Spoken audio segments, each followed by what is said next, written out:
Senhores telespectadores, bem-vindos aos Horizontes da Memória. Vamos hoje falar de uma grande figura e de uma grande época, porque realmente é uma figura que fez o retrato de uma época. Já viram? Estou junto de um retrato de Rafael Bordalo Pinheiro, o genial caricaturista. O retrato é particularmente notável por uma razão. É pintado pelo irmão, o columbano. O columbano Bordalo Pinheiro, como toda a gente sabe, é, por muita gente, considerado o maior pintor português de qualquer época. Bem, se é o maior ou não, estas coisas são difíceis. Foi um extraordinário pintor, não há dúvida nenhuma. E era assim que ele via o irmão. Penso que é um retrato fiel. É uma expressão cheia de simpatia e de bondade. O Rafael Bordalo era um homem que encarava tudo, os seus semelhantes, numa ótica de realmente amistosa. Parece que todos lhe eram queridos, mas, por outro lado, um olhar vigilante. Ele olhava para tudo, reparava em tudo e não lhe escapava nada. Foi isso que lhe permitiu, durante o meio século que viveu, porque ele representa a segunda metade do século passado.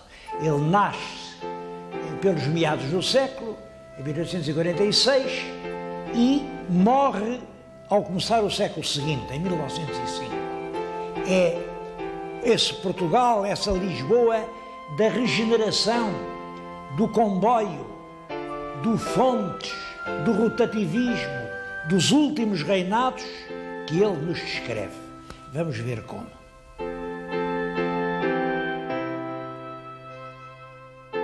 Ele pertencia a uma família de artistas, já o pai dele tinha sido um razoável pintor, mas foi um péssimo estudante. Ele não gostava de estudar. Matriculou-se em Belas Artes, mas desistiu. Depois matriculou-se no Conservatório, mas desistiu.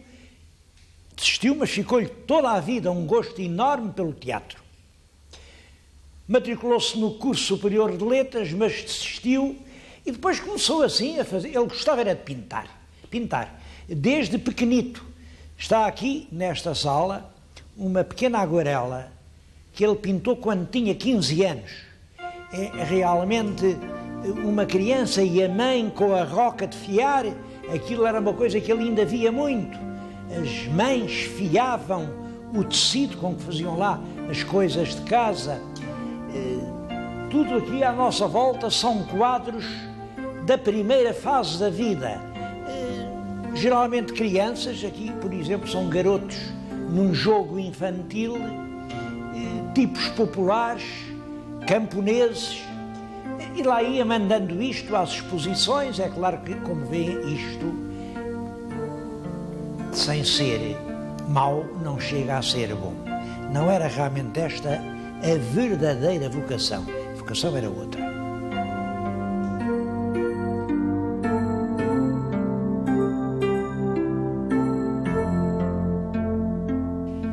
O gênio de Rafael Bordalo revela-se principalmente na caricatura política.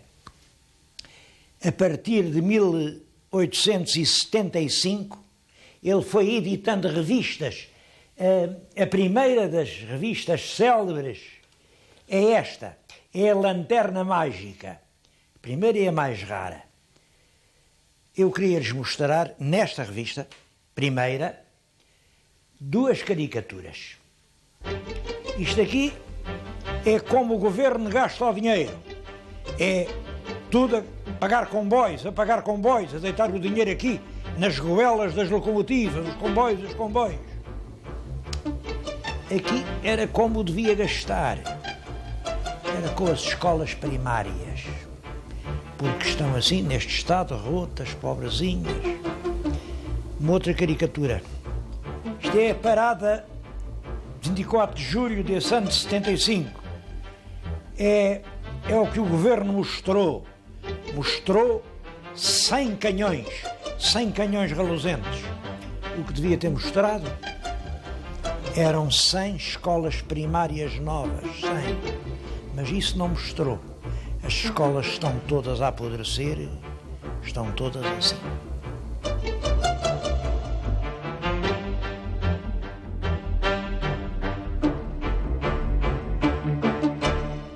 Bom, mas subitamente Rafael Bordalo resolve interromper tudo, deixa a família, mete-se no navio e vai para o Brasil. Tenho diante de mim 2 páginas em que ele relata essa viagem.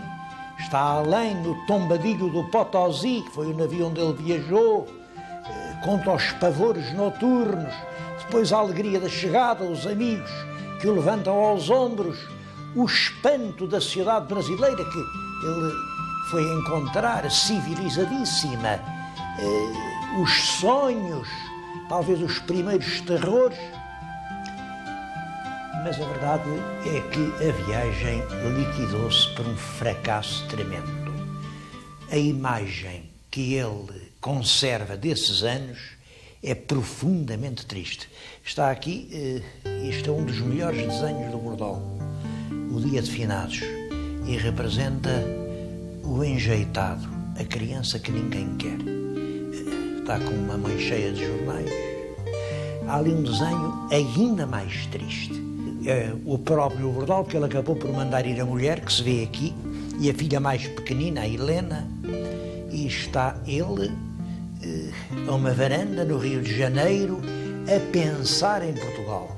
No céu vêem-se esboçadas imagens da infância, é a escola, é o nascimento de um filho, mas o que me impressiona mais é esta dedicatória que ele escreve aqui. Neste momento de dor imensa, longe do meu país e de tantos a quem amo, envio-te uma saudade profunda. Bom, a verdade é que aquele feitio alegre no Brasil parece que não funcionou. As pessoas ofendiam-se com as graças dele. Chegou a haver 2 tentativas para o matarem. Bom, finalmente, passados 4 anos, ele volta a Portugal, funda outra revista, o António Maria. E o António Maria é o que vai fazer a celebridade de Rafael Bordalo.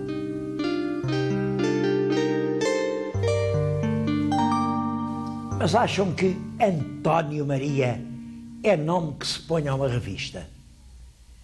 Porque não há de ser Manuel Francisco, ou Francisco António, ou Zé Maria. Ele lá sabia é que António Maria era o nome do mais ilustre político do seu tempo. Durante quase toda a vida do Bordalo, quem governou este país foi realmente um grande homem, chamado António Maria Fontes Pereira de Melo. E eu queria lhes falar exatamente nisso, no Fontes. O Fontes foi ou não foi um grande homem? Isso ainda hoje se discute, porque o Fontes, que em minha opinião foi realmente um grande homem, teve o azar de, ainda na vida dele, encontrar outro grande homem, que se chamava Oliveira Martins. E Oliveira Martins discordava completamente da política do Fontes, porque Oliveira Martins estava avançado em relação ao Fontes muito tempo, mais de uma geração. Oliveira Martins falava uma linguagem política e o Fontes falava outra, e, portanto, é muito fácil para quem vem depois dizer mal de quem esteve antes. E essa é a sorte de Oliveira Martins. Oliveira Martins criticou Fontes numa ótica muito mais moderna. Mesmo assim, quando Fontes morreu, o Oliveira Martins, na província, faz um retrato que é mais ou menos este. Bom, o senhor Fontes, como ele diz, o senhor Fontes sarjou, a sarja, eram muitos riscos, sarjou o país de caminhos de ferro, abriu-o de par em par ao capital estrangeiro. Nós entramos na Europa capitalista. Foi um bem? Foi um mal? Oliveira Martins era suficientemente inteligente para pôr essas perguntas. Mas a verdade é que foi realmente Fontes Pereira de Melo quem integrou Portugal na Europa. Antes de Fontes, como diz o historiador Joel Serrão, nós éramos um país atolado em rotinas ancestrais. Eu fixei esta frase porque acho-a exemplar. Um país atolado em rotinas ancestrais. Vem o Fontes era estadista, mas não era formado em Direito. Era um estadista engenheiro, um tecnólogo, um homem que acreditava no comboio, na estrada, na máquina, no progresso. Acreditava que são os grandes instrumentos que fazem andar o tempo para a frente. Não são os argumentos que toda a gente fala, mas que fazem parar o tempo e só nos fazem andar para trás.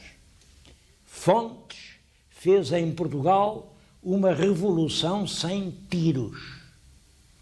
E talvez a maior revolução de todas. A revolução do comboio. Eu ia dizer que ele governou Portugal desde que foi eleito chefe do Partido Regenerador. Isso aconteceu em 1858. Até à morte, em 1887. Portanto, 30 anos. É claro, ia dizer, não digo, porque nessa altura usava-se o rotativismo. Os regeneradores estavam um número de anos no poder, depois o rei entendia que já estavam gastos, demitia-os, mandava fazer eleições. Claro, as eleições davam sempre a vitória ao novo governo, que o rei tinha escolhido no partido contrário, que eram os progressistas. E assim, progressistas, regeneradores, mas toda a gente sabia que mesmo quando estava na oposição, Fontes tinha um poder enorme. Aqui está uma caricatura de Bordal. O Fontes é este. Ele representa sempre o Fontes com a coroa. Quer dizer, o Fontes manda tanto como o rei. Lá está ele, a empurrar para a frente um outro presidente do Conselho, que aqui leva ao Ministério, a apresentar ao rei Dom Carlos. Lá está ele, coitado.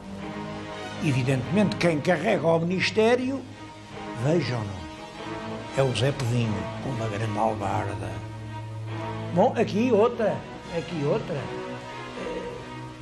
Lá vai o Zé Povinho, com a sua albarda. Quem puxa a reata? Claro que é o Fontes.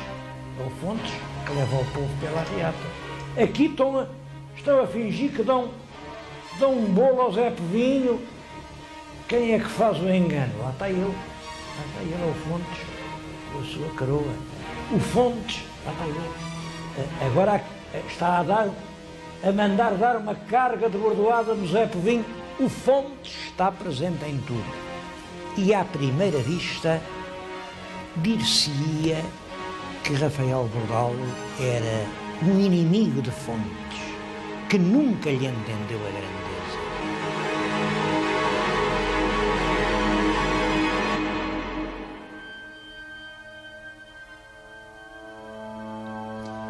Mas não era assim. Em quem Rafael Bordal não acreditava era na política. era na finança, era na economia, era no Parlamento. Estão aqui algumas das caricaturas mais célebres. Elas estão numeradas de 1 a 4. Sigam a ordem. A política, a grande porca. E olhem os bacurinhos que ela tinha. Reparem. A finança, o grande cão. Um cão esquelético. A coleira tem o déficit. Anda aqui a farejar o lixo. Não consegue resolver o problema. A economia. A economia é uma galinha choca. Uma galinha choca. Está a chocar aqui uns ovos.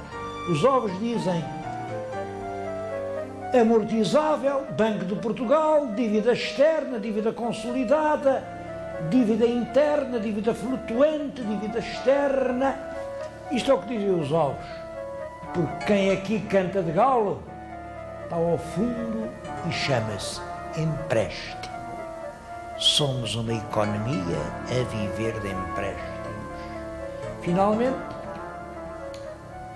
a retórica parlamentar é um papagaio. Saem muitas frases, está sempre a dizer a mesma coisa. Peça a palavra, peça a palavra, peça a palavra, peça a palavra, peça a palavra. Realmente, Bordalo não acreditava numa política assim. Eu queria aproveitar este ensejo para lhes falar num livro. Vim conhecê-lo aqui ao museu, não sabia que ele estava publicado. É um belíssimo livro, chama-se Fontes Pereira de Melo nas caricaturas de Bordalo Pinheiro. E tem centenas e centenas de caricaturas explicadas. É, portanto, a história de uma época e queria dizer-lhes isto. A última caricatura é esta. Fontes morreu.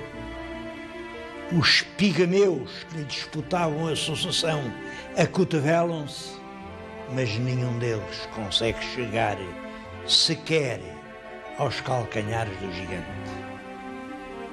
E na legenda que escreveu para a imagem que representa aqui o estadista no seu leito de morte, diz: é possível que alguns se surpreendam ou se escandalizem por eu fazer este elogio a um homem que toda a vida combati. A mim só me importa ficar de bem com a minha consciência. E ele tinha razão. Ele combateu Fontes porque estava na oposição, e estava na oposição porque era republicano, e Fontes era o primeiro-ministro de um governo da monarquia. Mas isso não o impedia de compreender toda a envergadura do homem a quem combatia.